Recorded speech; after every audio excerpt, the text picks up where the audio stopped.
have very much enjoyed, as a fan, Dana White's approach to guys who don't want to compete. There is just no games here. Dana's not playing a game. And anytime an athlete goes to the media, he's now playing a game. He's taking a calculated risk, but he's getting his message out there. He's making it heard, hoping that the right people hear it and band with him and turn the flame into a full-blown brush fire and help him to get his way. I don't know that historically I've seen that work a whole lot, but that is the play. Okay. I like very much the fact that Dana's not playing. I mean, what brings me to talk to you about this is Conor McGregor. They asked him about Conor McGregor over the weekend. We all want to see Conor McGregor, man. Conor Mania is a real thing. The Conor show is very real. Dana said, I haven't talked to him. Conor's retired. I heard this word. Conor said he was retired, and he was just very open. He said, look, I have written down contracts with guys. I owe everybody 3 fights in a year. Now, to explain what I owe them is I must offer them 3 fights a year. They can take it or not take it. I have to officially make the offer to uphold my end of our contractual agreement. That's true. I had those contracts with the UFC. That's boilerplate. Just insert somebody's name. Boom, here's your contract. Date it, sign it at the bottom, send it back in. I mean, that is very true. You got to just offer those fights.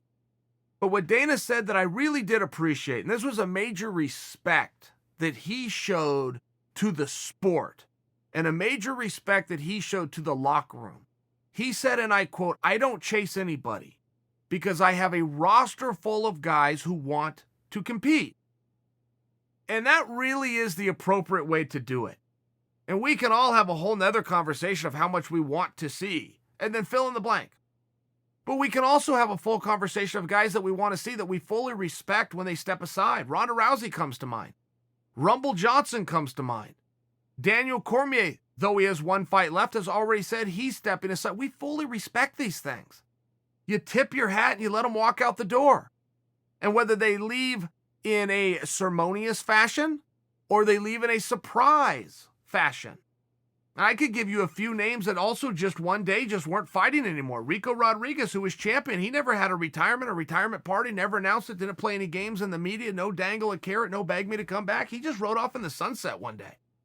Sean Shirk, possibly the greatest example. Sean Shirk was so good. You guys remember Sean Shirk? Oh my goodness, Sean Shirk was so incredibly good.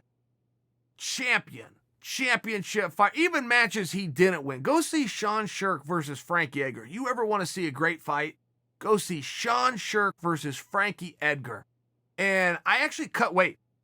I was on that card. Personalize this. But I cut weight in the sauna with Sean Shirk. Only time I had ever met. I met him several times after that. First time that I met him, we're in the sauna, we're cutting weight. And all of Sean's fights were so damn hard. And Keith Jardine was in the sauna with us that day. And I don't know that Keith was on the card. I think Keith was participating in this event, helping somebody else cut weight. But either way, it was the 3 of us in the sauna. And I paid Keith a compliment. I said, you know, Keith, you've had the hardest schedule of anyone I have ever seen in this sport. Good for you. And Keith looked up and he appreciated the compliment, but he didn't say much. I don't think Keith had ever thought it through until I called it to his attention. That was how I interpret it. And he thanked me for saying that, and then Sean Shirk just weighed in.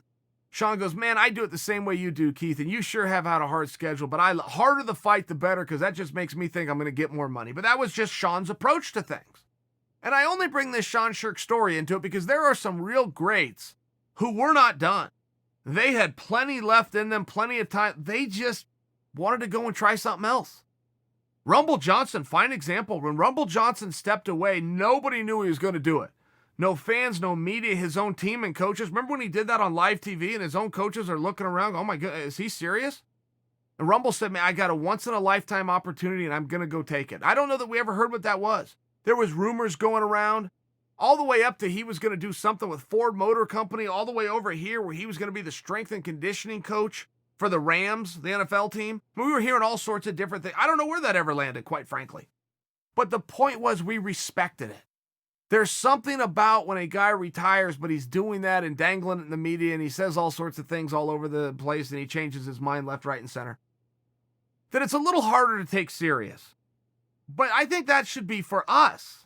I think if you're in Dana's shoes and you got a million things to do and only so much time to do them, you do have to take people at their word.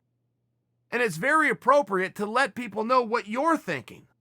So Dana did that in a press conference and just let everyone know, I take athletes at their word. I respect retirement.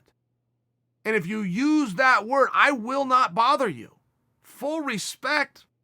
Hopefully someday I get to retire myself, and I get it.